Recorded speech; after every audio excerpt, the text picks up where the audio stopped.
Nature of Society Part 2 Session 1R. Welcome back to our great study of the nature of society. It's so good to see you all back. This term we are going to be a bit more thorough in our study, and we will begin by looking at a number of terms used in the subject of economics which are pertinent to our endeavor. We shall be looking at terms such as land, labor, capital, wealth, human desires, rent, wages, and interest. It is important that these terms be looked at closely and that precise definitions be made of each if we are to proceed with greater understanding in our study of the nature of society. We begin with the term land. In economic terms, land is all the natural resources, including minerals, the wild beasts and birds, which live upon the earth, and all other such resources exterior to man himself. Man takes no part in the production of this resource, as it is all of the Creator's making. Man may certainly discover new possibilities for its use, but he cannot add an ounce of weight to it. Certain areas of the resource land are of better use to man than other areas, and the man who controls such a valued piece will have a profound influence over the community. This natural resource land is our first factor. We next come to human desires. Man finds himself having to satisfy desires. Without man's access to and work on land, there can be no possibility of him satisfying his natural desires. The earth and all its riches will not maintain human beings unless they work. Man's progress and the degree to which he can satisfy all his desires depend upon the direction he gives to his activities, the skill, the knowledge, and energy he expends. We next come to labor, another economic factor and term that we will use in our study. Man's primary desire among all other subordinate desires is to live. Man cannot live unless he labors. By the sweat of thy brow thou shalt eat bread. After satisfying his primary desire for food, he then seeks to satisfy his desire for shelter, clothing, and all the other subordinate desires coming after. He needs to apply energy, skill, and knowledge to the natural resources around him. This work must be continuous. If he stops working even for a short time, his very existence becomes endangered. It is this constant work that man has applied over the many millennia that has resulted in our man-made world today. However cynical we may view it, it still provides us with so much when compared to the output that we individually provide. Labor we define as all human effort, past and present, which either makes the things or do the things that gratify human desire. These are from the very menial operations to the very intricate. Land, human desire, and labor are the three primary economic factors in society. Of them, all other factors depend. Man is utterly dependent on land, human desire, and labor, but of the three, land comes first. Labor could not produce anything without land, but land in no way is dependent on labor. The Creator is the one responsible for its existence, so that land comes first. Human desires then requires the application of labor to this land. This truth is universal and cannot be gainsaid. The next factor under consideration is wealth. Wealth is defined as land modified by labor so as to fit it for the gratification of human desires. The many things that man can fashion from the earth by his skill, knowledge, and effort is truly wonderful. That this wealth reaches the hands of only a fraction of the world population is man's greatest dilemma and challenge. This wealth needs to be constantly produced and maintained, or else it falls into decay. The infinite storehouse that land is constantly providing the natural resource for the production of this wealth. And despite the fears that these resources are running out, the stock is continuously replenished. The abundance of wealth, which seems to be evident in the world today, is small in comparison to the potential amount if all valuable lands were accessible or were producing optimally. Contrary to what the current opinion is, land is not wealth.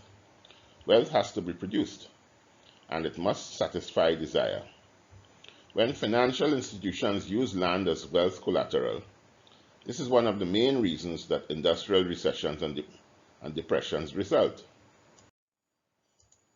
A lot of wealth is used up to acquire the site in the transaction before any production of wealth could take place.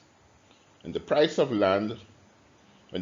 or lease of land becomes too high, then businesses cannot thrive, with the consequent effect of business failure, loss of jobs, and failure of the financial system. To be clear, land is not wealth, for this has to be produced on it. Skill and knowledge is not an asset, for these have to be put to use on land before any wealth is produced. Money, mortgages, bonds, etc. are similarly not wealth, if the wealth is not produced to back them. We will pause now, and when we return, we will consider the terms capital, rent, wages, and interest. We will take a short break now.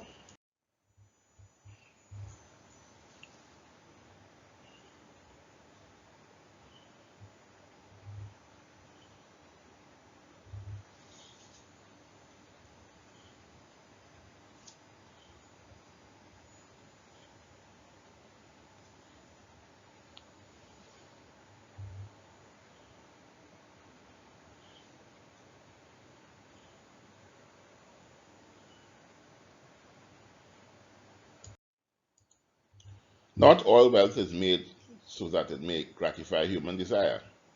There are some forms of wealth that are used to produce more wealth, which can satisfy human desires.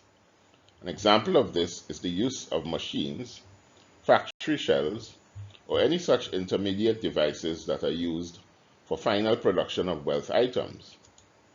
This form of wealth performs an economic function. The distinction between wealth as capital or wealth for the satisfaction of human desire is really the use to which the wealth is put.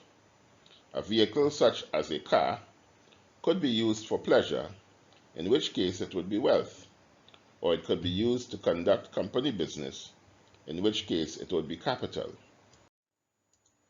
There is a fallacy which is quite universal, which states that land is capital. Land and labor are used to produce capital, which when labor is again applied produces wealth. Like all forms of wealth, capital must continuously be replenished and replaced for the production of wealth to continue. Similarly, money or stocks and shares are not capital. For these to have any value, they must be backed by wealth. We must make the point that the production of wealth usually is a multi-processed activity. At each stage of the activity, the value of the wealth created is increased. The consumer is the final recipient of the wealth created. In this multi-processed activity, there are those who control the land, those who control labor, and those who control capital. We now introduce the concepts of rent, wages, and interest. Rent is that share of value which a man is able to obtain through his control of land. Wages is that share of value which a man is able to obtain through his control of his own labor. Interest is that share of value which a man is able to command through the control of wealth. A full discussion of this will be had in a future session. Before we close this evening's session, We will look at what Henry George, a well-known 19th century social and economic philosopher, had to say about the terms land, labor, wealth, capital, and wealth. With respect to land, he said, the term land is in political economy means the natural or passive element in production and includes the whole external world accessible to man with all its powers, qualities, and products, except perhaps those portions of it which are for the time included in the man's body or in his products and which therefore temporarily belong to the categories man and wealth, passing again into their reabsorption by nature into the category land. Taken from Science of Political Economy. With respect to labor, he said, the term labor includes all human exertion in production of wealth, whatever its mode. In common parlance, I often speak of brain labor and land labor as though they were entirely distinct kinds of exertion, and labor is often spoken of as though it involved only muscular exertion.